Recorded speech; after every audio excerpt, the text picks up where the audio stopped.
आधा वर्ष है दोस्तों, कैसे हैं आप सब लोग। मैं अख्तर हुसैन तिरमिज़ी एक नया और प्रोग्राम लेके आया हूँ अपने चैनल नेशनल इंटरनेशनल और स्पोर्ट्स अपडेट। जैसे कि कल से अब तक आप लोगों ने काफ़ी रिस्पॉन्स दिया है माशाल्लाह से।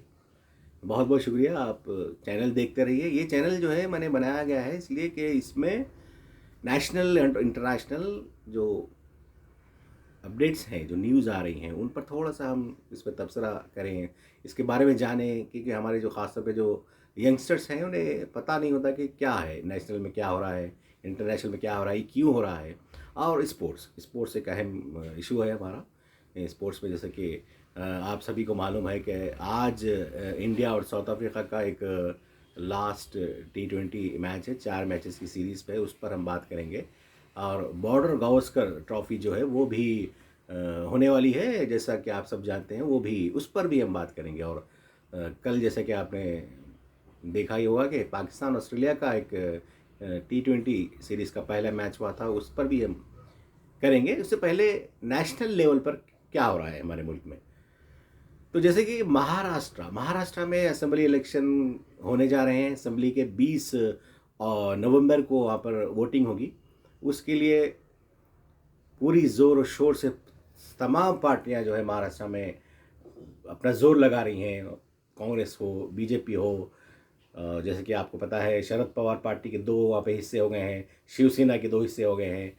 अब कल हमारे वज़ीर आज़म साहब नरेंद्र मोदी पहुँचे औरंगाबाद, और वहाँ पर उन्होंने पहुँच कर सीधा कांग्रेस को हमेशा की तरह टारगेट किया कि कांग्रेस आर्टिकल 370 को दोबारा वो लाना चाहती है। और उसके जवाब में राहुल गांधी जी ने कहा कि मोदी जी ने कभी भी कॉन्स्टिट्यूशन नहीं पढ़ा है, उन्होंने हमारा मुल्क का जो दस्तूर है वो नहीं पढ़ा है। मोदी जी अगर वो पढ़ते तो ऐसी बातें नहीं करते।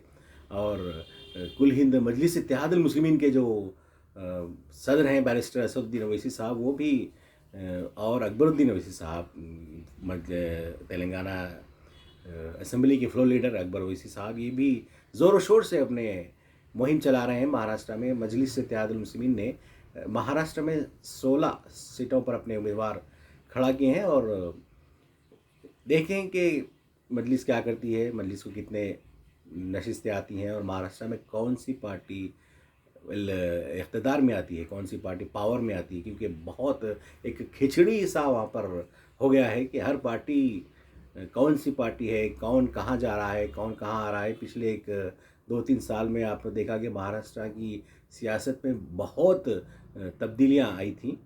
तो ये बहुत दिलचस्प इलेक्शन होगा। 20 तारीख को वोटिंग होगी, उसके बाद रिजल्ट्स जब आएंगे, जब सारा इंडिया जो है, हिंदुस्तान के सारे अवाम ये जानना चाहेंगे कि महाराष्ट्र में क्या हुआ, कौन वहाँ पर जीतेगा। ये है। और दूसरा, अब इंटरनेशनल लेवल पे जो है, अब जैसा कि आप जानते हैं कि अमेरिका में डोनाल्ड ट्रंप जो है वो अब दूसरी मरतबा वो प्रेसिडेंट ऑफ इंडिया अमेरिका बन गए हैं, सदर बन गए हैं अमेरिका में। और उन्होंने कल वाइट हाउस पहुंचकर इस वक्त के जो सदर हैं जो बाइडेन से मुलाकात की। डोनाल्ड ट्रंप ने जो बाइडेन से मुलाकात की, और ये बहुत अच्छी खुशगवार प्लीजेंट एक मीटिंग रही। जो बाइडेन ने उनका खुले दिल से खैर मकदम किया, वेलकम कहा, उनके साथ बैठे, काफ़ी देर बातचीत हुई। और ये पावर जो शिफ्ट होगा, अब इक़्तिदार की मुंतकिली जिसे कहते हैं, वो अमेरिका में बहुत ही स्मूथली होने वाली है, ऐसा लगता है। क्योंकि जो बाइडेन को कोई एतराज़ नहीं है कि कौन सी पार्टी आई है या कौन सदर बना है। उनका वो अपनी ज़िम्मेदारी, अपनी ड्यूटी बखूबी निभाएंगे। जैसे कि आप लोगों को याद ही होगा कि 2020 में जब डोनाल्ड ट्रंप और जो बाइडेन का मुकाबला हुआ था, जब ट्रंप हार गए थे, हारने के बाद बहुत गड़बड़ हुई थी अमेरिका में। कैपिटल हिल्स जो एक इलाका है, वहाँ पर जो सारे बड़े एमपीज, पब्लिक रिप्रेजेंटेटिव्स जहाँ पर होते हैं, वहाँ पर बहुत गड़बड़ हुई थी। ट्रंप के मुबैना तौर पर ट्रंप के जो हामी हैं, उनके जो लोग हैं, वो वहाँ पहुँच गए थे। काफ़ी वायलेंस वहाँ पर हुआ था, बहुत गड़बड़ हुई थी रिज़ल्ट्स के बाद, 2020 के रिज़ल्ट्स के बाद। लेकिन इस बार ऐसा कुछ नहीं हुआ है। ये जो पावर है, ये इक़्तिदार है, ये पुरअमन तौर पर मुंतकिल होगा। और डोनाल्ड ट्रंप जो है 20 जनवरी को, ये अमेरिका की रिवायत रही है कि 20 जनवरी को नया प्रेसिडेंट वो ओथ लेता है और वो बाज़ाब्ता वो प्रेसिडेंट बनता है। तो ट्रंप के बारे में ये अपडेट है। और अब आते हैं स्पोर्ट्स की अपडेट। देखिए, आज शाम में हिंदुस्तान और जनूबी अफ्रीका के दरमियान आखिरी T20 इंटरनेशनल मैच खेला जाने वाला है। अब तक ये 4 मैचेस की सीरीज़ के लिए टीम इंडिया गई है। सूर्य कुमार यादव की कैप्टनसी में टीम इंडिया गई है और 3 मैचेस अब तक हुए हैं। बहुत अच्छा हिंदुस्तान ने इन मैचेस में मुजाहरा किया है, 2 मैचेस जीते हैं और अब टीम ऐसी पोजीशन पे है कि उसे इस सीरीज़ में शिकस्त नहीं होगी। या तो टीम सीरीज़ जीतेगी 3-1 से, या फिर 2-2 से सीरीज़ बराबर हो जाएगी। तो हिंदुस्तान के सामने बहुत एक अच्छा मौका है कि वो साउथ अफ्रीका में जाकर उसी को उसके घर पर एक क्योंकि मजबूत और ताकतवर टीम है साउथ अफ्रीका, उसको वहाँ पर वो अगर हरा देती है तो एक बड़ा एक अचीवमेंट होगा सूर्य कुमार के लिए और सारी टीम के लिए भी, सबके लिए होगा। तो आज शाम में Indian standard time, according to Indian standard time, ये 8:30 से ये शाम में मैच शुरू होने वाला है। और आप इस मैच को देखिए और हम इस मैच के बाद तफसील से इस पर हम तबसरा करेंगे, तज्जिया करेंगे। और जैसे कि आप सब जानते हैं कि हिंदुस्तान की एक मेन टेस्ट टीम ऑस्ट्रेलिया में है, जो पर्थ में, ऑस्ट्रेलियाई शहर पर्थ में पहुंच गई है, जो ज़ोरदार प्रैक्टिस कर रही है, नेट प्रैक्टिस कर रही है। काफ़ी खिलाड़ी जोश में हैं और ऐसी रिपोर्ट्स आई हैं कि विराट कोहली बहुत ज़्यादा नेट पर तवज्जो, अपनी प्रैक्टिस में तवज्जो दे रहे हैं। क्योंकि पिछली जो सीरीज़ हुई थी न्यूजीलैंड के ख़िलाफ़, उस वो यादें, वो जो घाव जो लगे हैं हमारे, उन्हें भरना बहुत ज़रूरी है। 3-0 से 3-0 हम हमारे मैदान पर, हमारे घर में न्यूजीलैंड जैसी टीम से, न्यूजीलैंड का मतलब ये नहीं कि मैं ये नहीं कह रहा कि न्यूजीलैंड बहुत कमज़ोर है, न्यूजीलैंड एक बहुत अच्छी टीम है, लेकिन कंपेयर टू ऑस्ट्रेलिया या इंग्लैंड, न्यूजीलैंड ने आकर हमें अपने ग्राउंड पर 3-0 से हमें मारा है हमें। तो अब ये जो घाव जो है, ये जो ज़ख़म है, इसको भरना है। तो हम ऑस्ट्रेलिया में अच्छा खेलें, उम्मीद है हमारी टीम से। मैं ये नहीं कहता भाई हम सारे वहाँ पर टेस्ट जीत जाएं, हम भी 5-0 या 4-0 या 4-1 से जीतें, क्योंकि भाई ये बहुत हार्श होगा अगर हम अपनी टीम से ऐसी कोई एक्सपेक्टेशंस करते हैं। मेरा पर्सनल ये है कि हमें बस अच्छी क्रिकेट हम चाहते हैं कि हमारी टीम वहाँ पर खेले, अच्छी क्रिकेट खेले।